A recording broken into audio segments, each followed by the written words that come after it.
Order, order. Start with questions for the Minister for Women and Equalities. Ribeiro-Addy. Question number 1, Mr. Speaker. Minister. Thank you, Mr. Speaker. This government is improving LGBT+ healthcare, equalising hate crime laws and banning abusive conversion practices. We will reject the politics of division and hate, which leads some in this House to say that families like mine are less stable, and we will build on Labour's proud record of fighting for equality. Ribeiro-Addy. Thank you, Mr. Speaker. The EHRC's draft code of practice has caused uncertainty and anxiety amongst the trans and non-binary community, and it's also left many workplaces, businesses and sex-based spaces confused about how they should proceed. Whilst I'm pleased that the government hasn't rushed ahead with the EHRC's proposals, we do urgently need guidance on how to remain trans-inclusive whilst also protecting sex-based spaces. Will the Minister provide an update on where her department is with the guidance and what assurances she can give and any guidance on sex-based spaces that will fully consider and guarantee the human rights of all trans and gender non-conforming people in the UK? Minister. I thank my friend for this important question, and I do absolutely recognise the anxiety felt by many trans people at the moment. This government is clear, as was the Supreme Court judgment, that trans people are protected in law from discrimination and harassment. The Independent Equality and Human Rights Commission has submitted a draft updated code of practice to ministers, which we are reviewing with the care it deserves. This will provide further guidance to service providers on how to meet their legal obligations. Rebecca Paul. Thank you, Mr. Speaker. It's been 146 days since the EHRC laid the revised code of practice before government. Has the government asked the EHRC to make any changes to the code of practice, and if so, what? Minister. Thank you, Mr. Speaker. The EHRC are an independent body. We are engaging with them to ensure that the draft code provides clarity for service providers. It's crucial that providers have legally robust guidance on how to apply the Equality Act, which is why we are considering it properly. We have always been clear that proper process must be followed so that service providers have certainty over these issues and are not placed into legal jeopardy again. Louise. Minister. Mr. Speaker, I thank my right honourable friend for her work in this area and with Zelda Perkins, who has rightly just been recognised in the New Year's Honours. I'm proud our Employment Rights Act introduces a new measure that will void any provision in an agreement between a worker and their employer that prevents a worker from speaking out about harassment or discrimination in the workplace.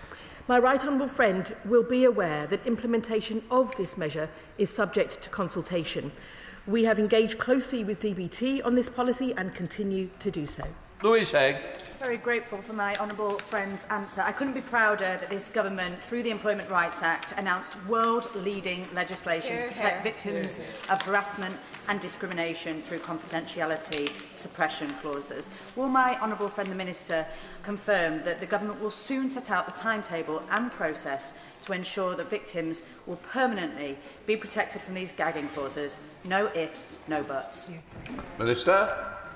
I thank my honourable friend. The Secretary of State for Business and Trade has stated that the delivery of the NDA measure is his personal priority, and the government will be consulting on the secondary legislation to ensure that we deliver on protecting workers from the misuse of NDAs in cases of harassment and discrimination. It's a high priority, and we will move forward as quickly as possible. Senator David. Question number 3, Mr. Speaker. Minister. Mr. Speaker, the Race Equality Engagement Group, chaired by the wonderful Baroness Lawrence, is determined to tackle race inequalities and barriers to opportunity. Strengthening the government's links with ethnic minority communities is crucial. The group has already convened roundtables with experts and those with lived experience of inequalities in entrepreneurship, policing and maternal health. We are meeting with relevant ministers across government to discuss findings and to make sure we tackle race inequalities wherever they persist. David. Thank you, Mr. Speaker. Mr. Speaker, I represent a hard-working, diverse community, yet I find the latest ONS figures show the median adjusted pay gap for UK-born Black, African, Caribbean or Black British employees is 5.6% lower compared to UK-born white employees. It means that many of my hard-working constituents are not being paid fairly. This government has committed to enshrining into law the right to equal pay for black and other ethnic minority people. So can the government say when this welcomed manifesto commitment will be met? Minister. Mr Speaker, my honourable friend is right to raise this issue, and the Race Equality Engagement Group is engaging with minority communities across the country to tackle inequality. We are committed to our manifesto commitments and moving forward to make the right to equal pay effective for ethnic minority people and introducing mandatory ethnicity pay gap reporting for large employers.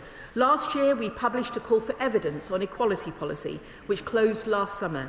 We are working to analyse the responses and will update the House on our plans soon.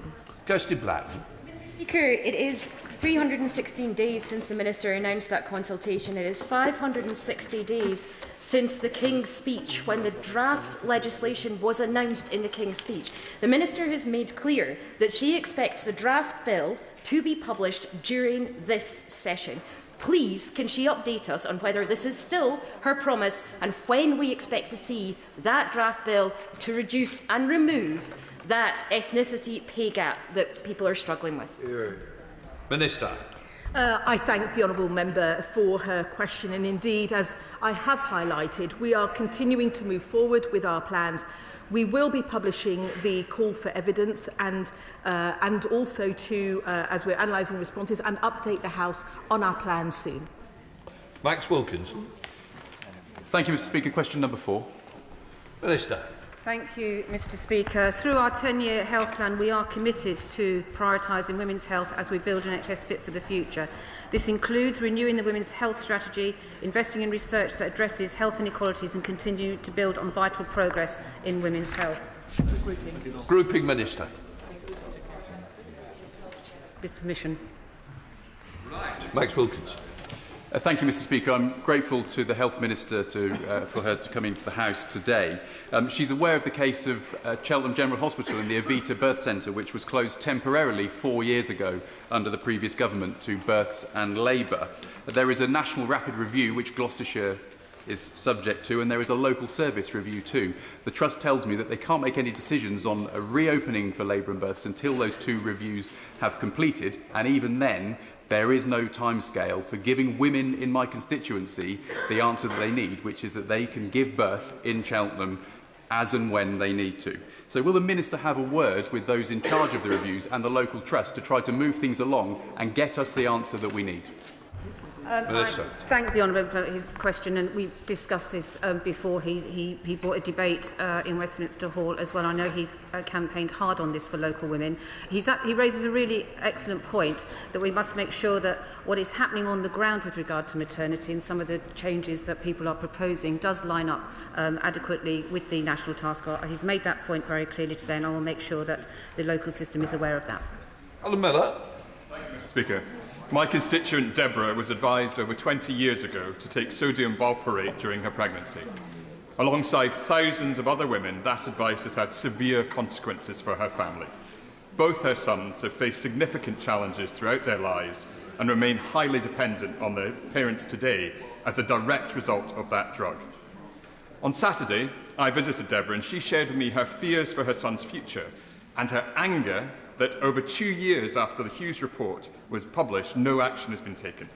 So will the Minister meet with Deborah and me to hear her family's story and to discuss how the government intends to put right this terrible injustice?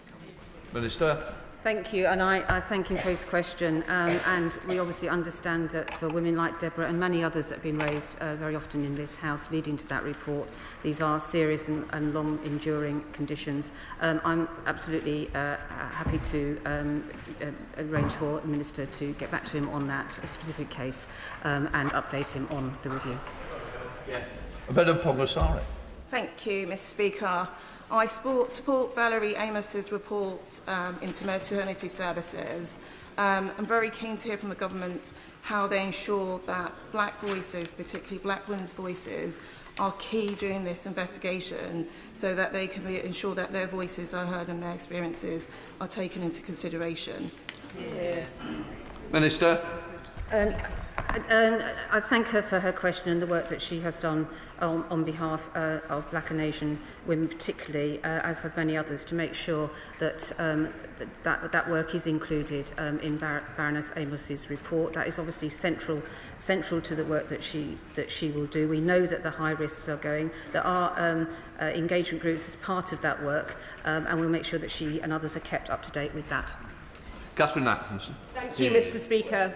Earlier this month, Derby County Community Trust launched their See You at Your Smear campaign, encouraging women from across the city to visit pop-up cervical screening clinics in place until March. The Trust do amazing work on women's health, and we know that increasing uptake for smear tests is so important. Nationally, 1 in 3 women are overdue. Can the Minister outline what work she is undertaking with the Health Secretary to improve smear test uptake? Minister. Well, I thank her for that question, and she raises great work that is going on there in that local system. And as part of renewing the women's health strategy, it's absolutely those good examples. We do rightly talk about the experiences of women as being very often very poor examples of healthcare. We know that. Having those good examples of where local systems are leading some of that work, and we'd certainly want to learn from what they are doing in order to inform that wider strategy. That's absolutely part of renewing that strategy to make sure that it is effective. Sir Secretary Mims Davis. 75-year-old Valerie Neal died due to manslaughter, a coroner ruled 4 days after a stroke. This prompted a murder investigation as a post-mortem showed it was a forcible sexual assault that directly caused her death. Surviving in Scrubs campaigns to tackle sexual harassment and, crucially, sexual assault across the healthcare system. Mr. Speaker, hospitals and care homes should be the safest place to recover from childbirth, accident or illness. What is the Minister doing to deal with predators lurking in our NHS, targeting women at work or, sickeningly, at their most vulnerable? Minister.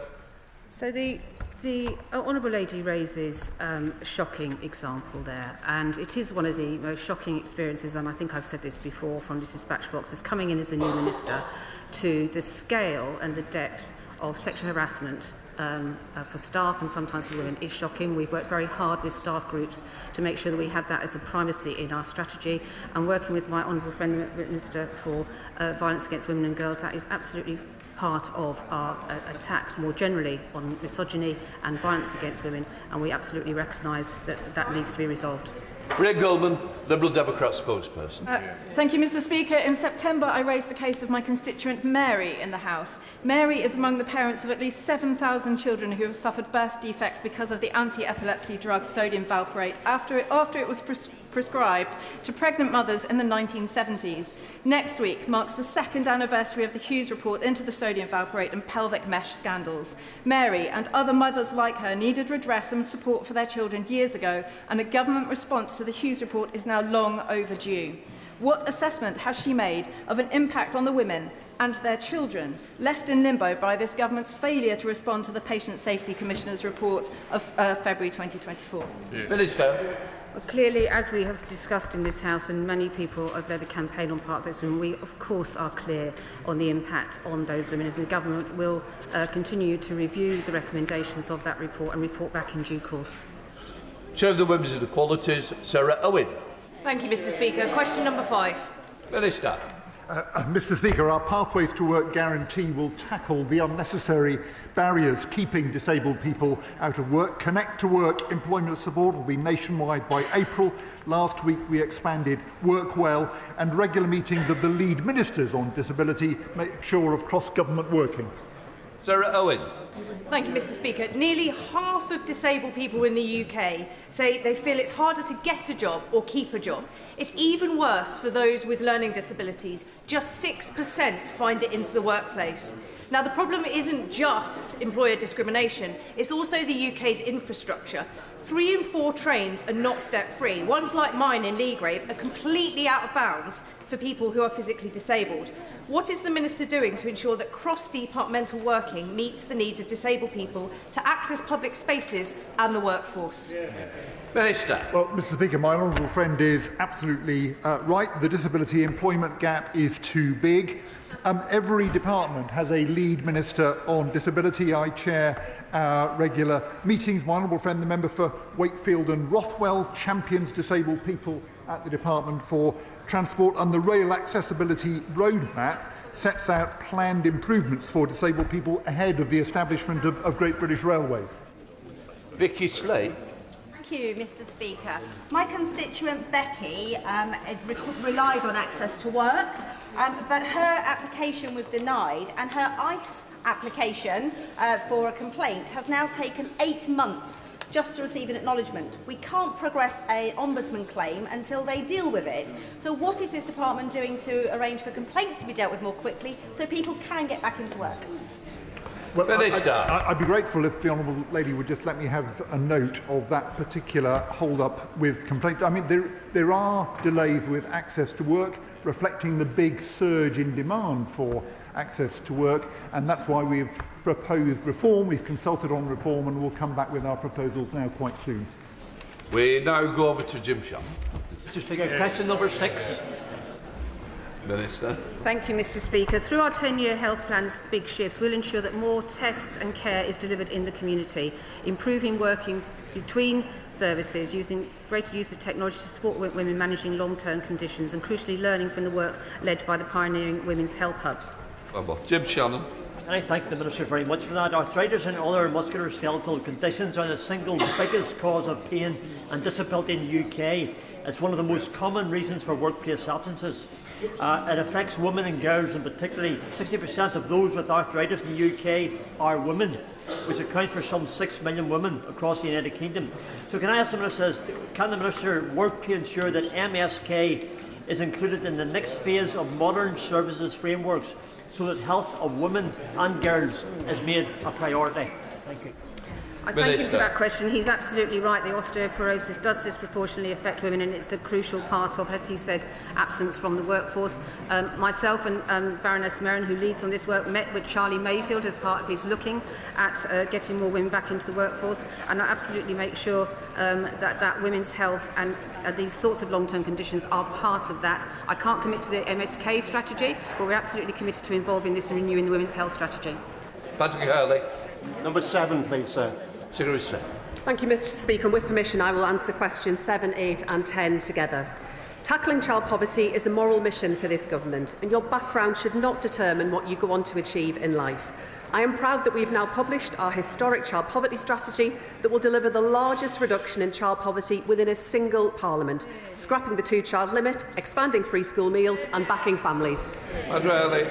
Thank you, Mr. Speaker. Earlier this week, I visited the Bishop David Shepherd School in my constituency, and I saw firsthand the difference that breakfast clubs are making to children from disadvantaged backgrounds. So can the Minister explain how the government's commitment to expanding breakfast clubs will help tackle child poverty and reduce inequalities across the country?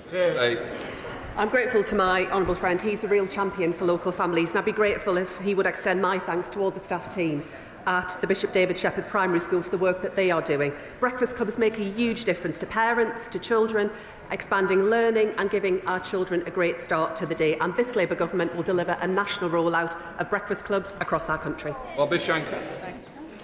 Thank you, Mr. Speaker. In Arboretum, in my constituency, half of the children are growing up in poverty. That means hungry mornings, cold homes and kids who are 4 times more likely to face mental health problems by the time they're 11. What urgent action is this government taking across government to tackle child poverty that eliminates health inequalities so that all children can grow up in a warm and a stable society? Thank you, Mr. Speaker. Alongside the expansion of new free breakfast clubs, we massively expanding free school meals, expanding extra childcare for families, and that runs alongside our work in rolling out Best Start family hubs in every area, building on the proud Labour legacy of Sure Start to support families early when their children are young. Irene Campbell. Thank you, Mr Speaker.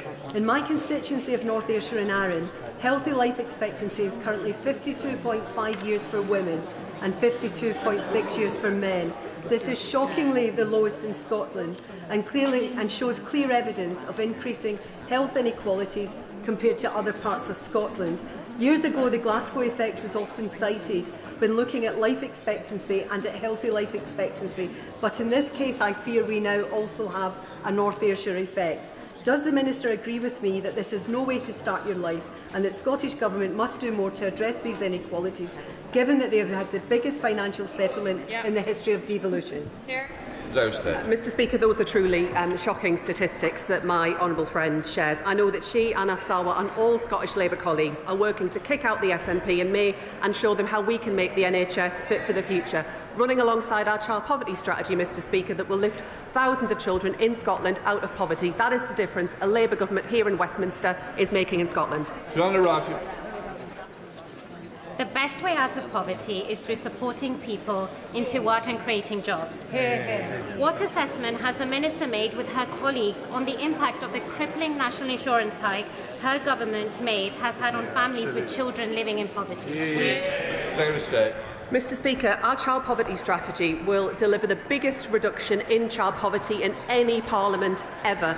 That is the difference a Labour government is making. And she will surely recognise that the majority of children who are in poverty are in working families, people doing the right thing, working hard, and we are determined to support them.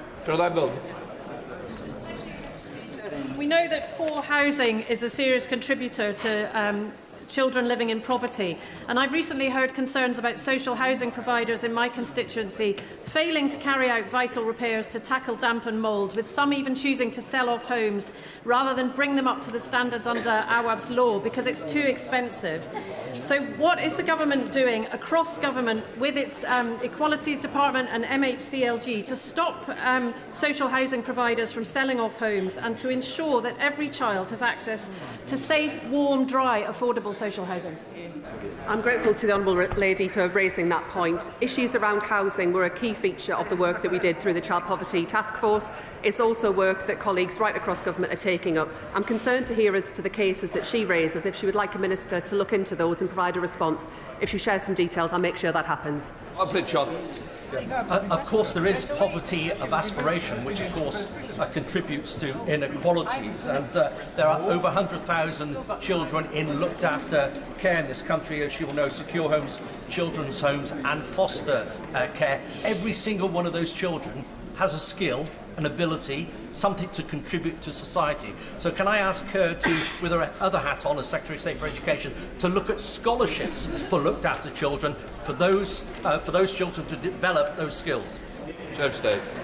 The Honourable Gentleman raises an important area that has been a big focus of the work of the Department for Education around children's social care reform, supporting more families around kinship arrangements, expanding fostering and making sure we're supporting children earlier on to stop that crisis escalation. I'd be happy to discuss further any other ideas that he has.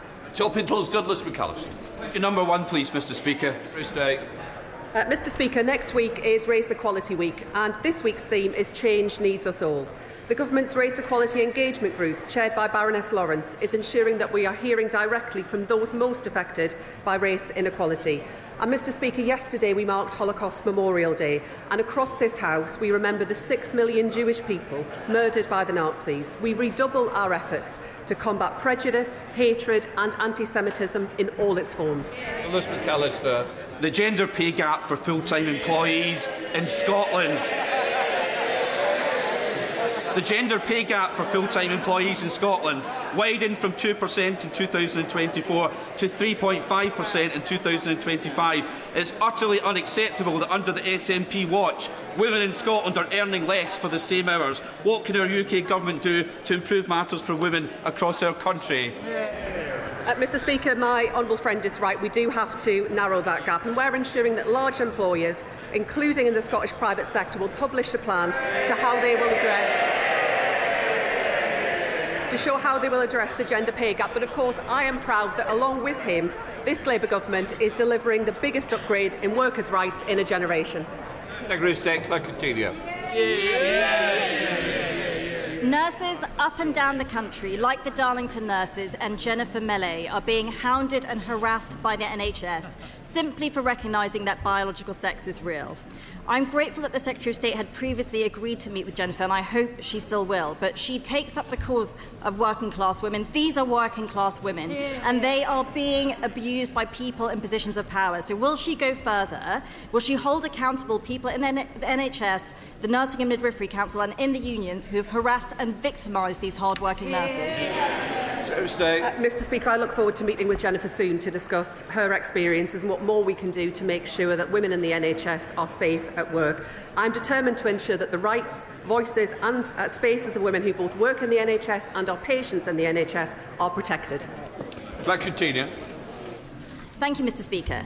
In the case of Gorton and Denton, we heard this week that the Muslim vote has decided to endorse the Green Party. This is overt sectarianism in our midst, and we know where we have sectarian politics, conflict and strife follows. Even one of their candidates at the last election was threatened with beheading, but nobody in the Labour Party seems to be able to confront this problem. So will she call it out for what it is, sectarian politics that has no place in Britain?